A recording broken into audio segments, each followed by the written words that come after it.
Oke, market update hari ini tanggal 15 Mei 2026 ada banyak headline di minggu ini bahkan di minggu lalu ya yang dimana headline-headline ini sangat mempengaruhi market kripto secara global. Nah, mungkin kita bahas beberapa dulu. Yang pertama ini ada CPI dan PPI US ya. Nah, di mana CPI dan PPI US ini mengalami kenaikan kembali setelah sekian lama mengalami penurunan maupun sideways ya. Jadi CPI tahunan dari US sendiri mengalami kenaikan ke angka 3,8% di mana sebelumnya 3,3% dan ini lebih tinggi daripada angka konsensusnya di angka 3,7%. Dan juga untuk indeks inflasi dari produksi sendiri, dari produsen yaitu PPI itu naik ke angka 1,4% dan ini cukup jauh dari konsensusnya di angka 0,5% untuk bulanannya. Di mana kondisi ini cukup buruk untuk capital market dikarenakan jika adanya inflasi yang lebih naik, otomatis biasanya The Fed itu akan melakukan pengetatan kebijakan moneter ya. Kita lihat di sini dari matriksnya sendiri untuk grafik dari CPI itu mulai mengalami kenaikan kembali dan juga PPI mengalami kenaikan kembali. Dalam 5 tahun terakhir ini kita lihat dalam 2 tahun terakhir adanya penurunan maupun sideways dan akhirnya di belakangan ini mulai mengalami kenaikan kembali. Di PPI juga begitu, di mana hal ini itu juga salah satu dampaknya karena perang Iran dan US yang menyebabkan kenaikan harga minyak dan juga menyebabkan kenaikan harga bensin di US. Nah, seperti yang tadi sudah dibilang bahwa kenaikan CPI dan PPI ini jika semakin memburuk atau semakin naik,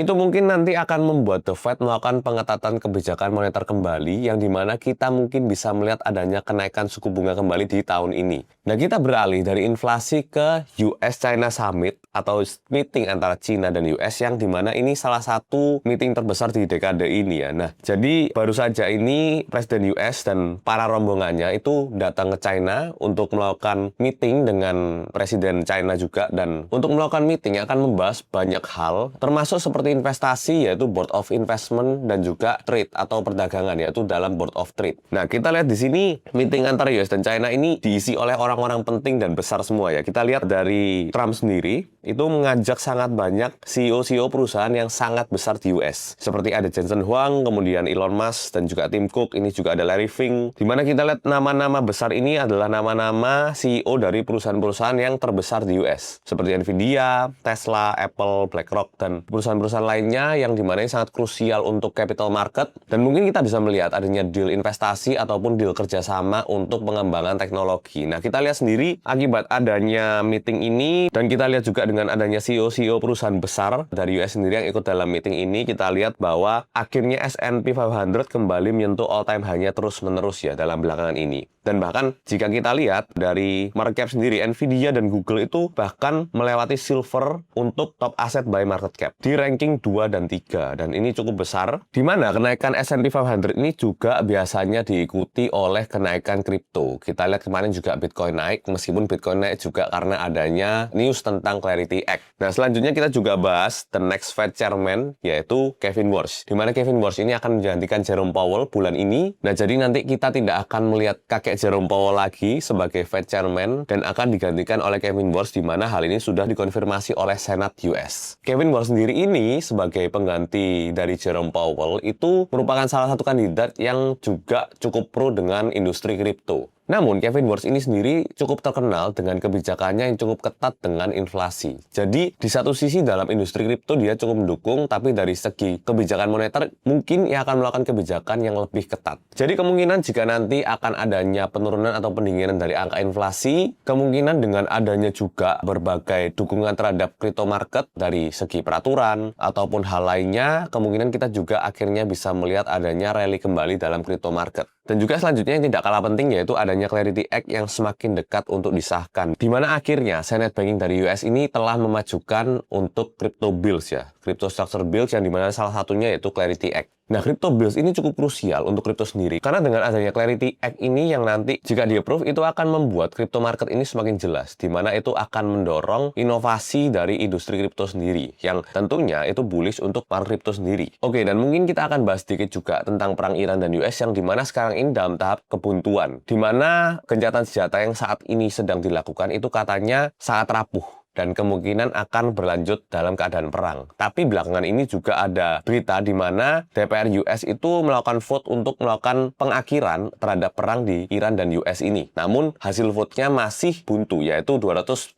banding 212, di mana tidak ada hasil yang didapatkan dari hal tersebut. Jadi dari semua headline berita saat ini, bisa dibilang market crypto ini masih akan berlanjut sideways ke depannya dengan berita news yang baik maupun berita news yang buruk itu masih seimbang. Namun jika akhirnya nanti kita bisa melihat adanya perdamaian antara Iran dan US, dan juga akhirnya dari hal tersebut kita bisa melihat harga minyak yang turun, angka inflasi yang turun, itu nanti memungkinkan akan adanya likuiditas yang lebih longgar di market sehingga bullish untuk market crypto sendiri. Nah, di sini kita lihat dari ETF dari crypto market sendiri, akhirnya dari minggu lalu itu mengalami outflow kembali untuk crypto market setelah beberapa minggu inflow, dan ya outflow ini cukup besar ya, dimana ini takutnya di angka 80.000 ke atas sedikit ini merupakan level di mana institusi kembali take profit ya, dan memungkinkan untuk adanya kripto mengalami penurunan kembali di bawah harga 80.000.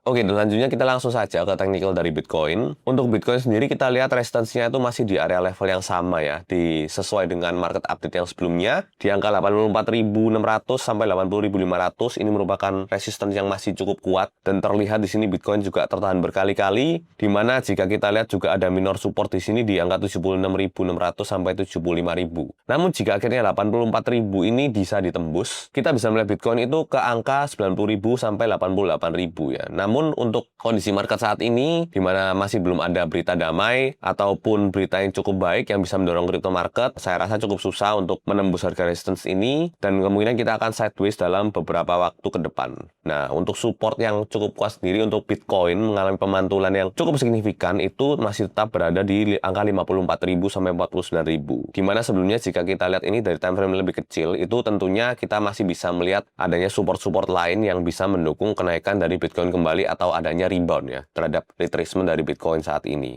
Jadi ini adalah level-level resistance dan support dalam waktu dekat yang mungkin bisa dipantau terhadap pergerakan harga Bitcoin dalam beberapa waktu ke depan.